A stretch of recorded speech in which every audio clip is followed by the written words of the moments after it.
Alle mie spalle la campana da cui prende il nome la torre più alta di Feltre, il Campanon, che finalmente torna visitabile per chi vorrà vederlo. I Feltrini lo aspettavano da tanto e finalmente, dopo la riapertura della trecentesca torre dell'orologio, grazie a un investimento europeo di 350.000 euro, torna visitabile anche la torre più alta del castello di Alboino in cima al Colle delle Capre. Fino a fine mese sarà aperta tutti i giorni dalle 10 alle 19. Successivamente si vedrà anche in base ai flussi turistici che verranno registrati. In realtà all'interno dove si entra proprio abbiamo montato un video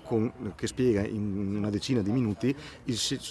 significato simbolico della Torre del Campanon per la città e in parte anche in pillole la storia della città, perché questo era un po' il senso. La torre del Campanon, che ha origini tardo-romaniche e con i suoi 34 metri di altezza domina l'intero complesso, veniva utilizzata per annunciare con il suono delle sue campane l'inizio delle esecuzioni capitali e per comunicare, in caso di pericolo imminente, attraverso segnali di fuoco o di fumo, con il santuario dei Santi Vittore e Corona sul Monte Miesna e con il Col Marcellon, affinché gli abitanti vi potessero trovare rifugio. Il progetto più ampio invece di realizzare anche spazi espositivi eccetera riguarderà per forza un futuro programma di valorizzazione che comporterà per forza anche, come dire, la rivisitazione di tutti gli spazi del castello, che però ad oggi sono ancora di proprietà del demanio.